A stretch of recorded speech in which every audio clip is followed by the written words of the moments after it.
আমরা দেখতে পাই বৃন্দাবনে অনেকে যায়, তার মধ্যে অনেকেই বৃন্দাবন বাস করে, জগতের সকলকে জলাঞ্জলি দিয়ে তারা সেখানে বসে হরিনাম করে।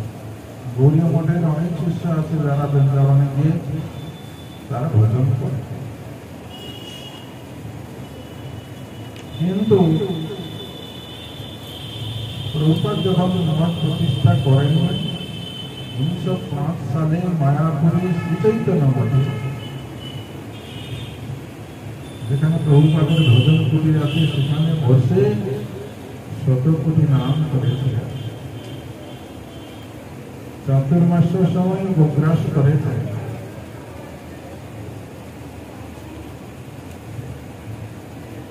আর ভক্তিবিলাস তীর্থ গোস্বামী মহারাজ তার পৃষ্ঠজন হয়েছেন এই কারণে, প্রভুপাদের তো অনেক শিষ্য ছিলেন, তারা কি খুব কমা তা নয়, তারাও অনেক দিকপাল ছিলেন। তাদের মধ্যে থেকেই তিনি শ্রেষ্ঠ হয়েছেন। অসাধারণ প্রভুপাদের প্রতি তার ভালোবাসা, সেবা তার মধ্যে প্রকাশ পেয়েছে। সেবাটাকে গুরুত্ব দিয়েছে। প্রভুপাদ ভজন করেছে, 100 কোটি নাম করেছে। আর ভক্তিবিলাস তীর্থ গোস্বামী মহারাজ, তিনি কুঞ্জ বিহারী নামে প্রতিষ্ঠিত ছিলেন, তিনি কিন্তু হরিনামটাকে জীবনের জীবাত্ম বলি কিন্তু গ্রহণ করেন।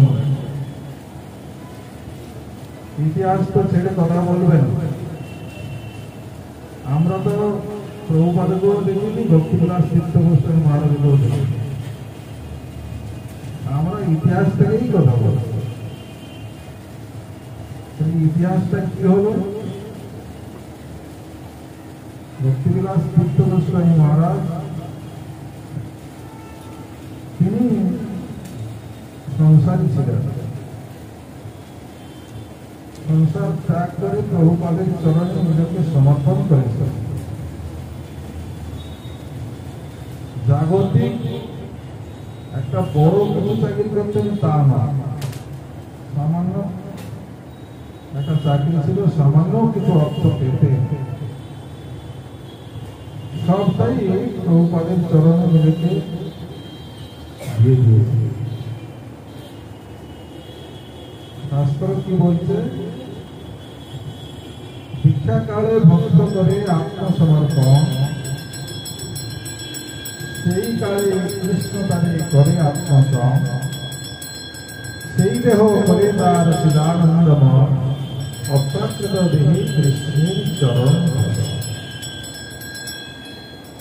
সম্পূর্ণরূপে নিজেকে প্রভুপাদের চরণে সমর্পণ করে দিয়েছে। আর প্রভুপাদ তার সেবা গ্রহণ করেছিলেন এবং অতিমত্ত মহাপুরুষ নিত্যসিদ্ধ ভগবত পার্শ্বদ প্রভুপাদ তার সেবাটাই গ্রহণ করেছে। এইটাই বড় কথা, তার সেবাটা গ্রহণ করেছে।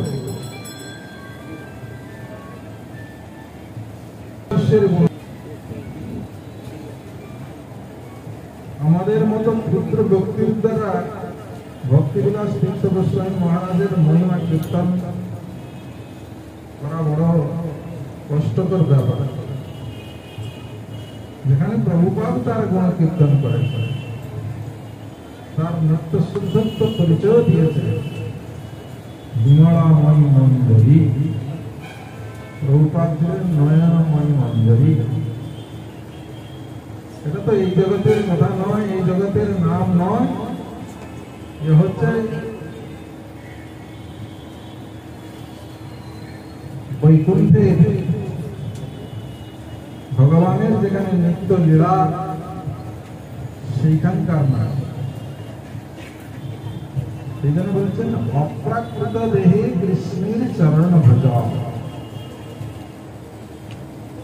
আমরা প্রাকৃত বুদ্ধি দিয়ে বিচার বিশ্লেষণ করে ফেলি। প্রাকৃত বুদ্ধি যতদিন পর্যন্ত থাকবে ততদিন গুরু বৈষ্ণব ভগবানের কথা কীর্তন করা বড় দুর্লভ ব্যাপার।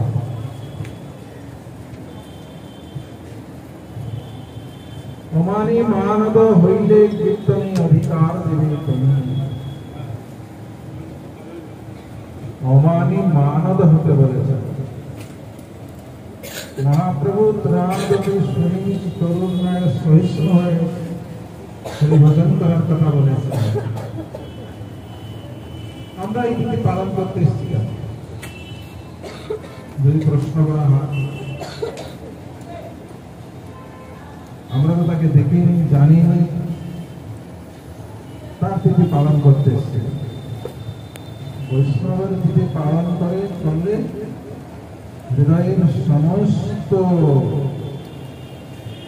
আবর্জনাগুলো ধীরে ধীরে অপসারিত হবে। এই জন্য বলছেন বৈষ্ণবের গুণগান করিলে জীবের ত্রাণ। বৈষ্ণব নিন্দা করলে পতন হয়, আর বৈষ্ণবের গুণকীর্তন করলে ভগবানের কাছে যাওয়ার রাস্তাটা পরিষ্কার হয়ে যায়।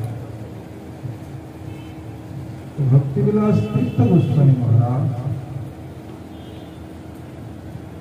গুরু সেবা করে গৌরীয় ভগবানকে দেখিয়ে দিয়েছেন। প্রভুপাদ এত বই লিখেছেন, যদি ভজন নিয়ে থাকতেন, লক্ষ লক্ষ হরিনাম করতেন হরিদাস ঠাকুরের মতো, তাহলে প্রভুপাদের বইগুলো ছাপানো হতো না। আর প্রভুপাদ একদম ত্যাগী, 18 বছরের মধ্যেই 64টা গৌরীয় মঠ প্রতিষ্ঠা করেছেন। কোথা থেকে টাকা পেল? এই সবের মূল হচ্ছেন ভক্তিবিলাস তীর্থ গোস্বামী মহারাজ। সেই জন্য আমাদেরকে শিক্ষা লাভ করতে হবে যে আমরা গোষ্ঠানন্দী। আমাদেরকে ভজনও করতে হবে, গোষ্ঠীর থেকে সকলের সঙ্গে এক তাৎপর্যকর বোধ হয় হরিভজন করতে হবে। সেই জন্য দেখিয়েছেন যে গৌরীয় মঠের আদর্শ। মহাপ্রভু যে বলেছেন পৃথিবীতে আছে যত নগর আদি গ্রাম, সর্বত্র প্রচার হইবে মোর নাম। ঘরের এক কোণায় বসে ভজন করলে মহাপ্রভুর কথা প্রচার হবে না। তাই ভক্তিবিলাস তীর্থ গোস্বামী মহারাজ প্রভুপাদকে মায়াপুর থেকে, গ্রাম থেকে নিয়ে এসেছিলেন কলকাতা। বাগবাজারে সর্বপ্রথম গৌরীয় মঠ স্থাপন। সেখানে প্রভুপাদের কথা প্রচার করলেন। কত বই প্রভুপাদ লিখেছেন, নিজের শক্তি লাভ করেছেন। নাম করে, নামের দ্বারা শক্তি লাভ করেছেন। সেই জন্য গৌরীয় বৈষ্ণবরা প্রচার সঙ্গে আচারটাও করে। ভক্তিবিলাস তীর্থ গোস্বামী মহারাজ পরবর্তী দেখা গেল প্রভুপাদের অপ্রকটের পর প্রভুপাদ 3 জনকে উইল করে দিয়েছিল, যে বিষয়ের সম্পত্তি ছিল তার মালিক করেছিল। তাই পরবর্তীতে দেখা গেল ভক্তিবিলাস তীর্থ গোস্বামী মহারাজ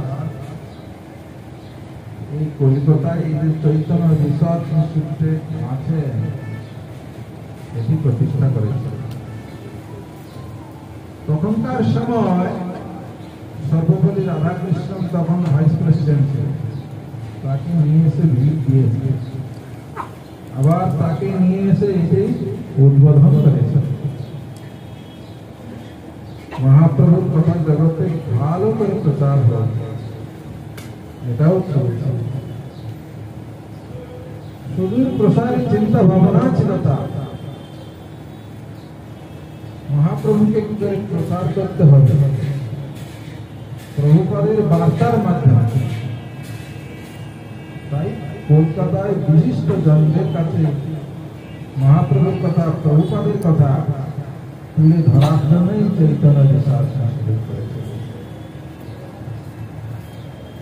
এটা তার সুদূর প্রসারী চিন্তা ভাবনা।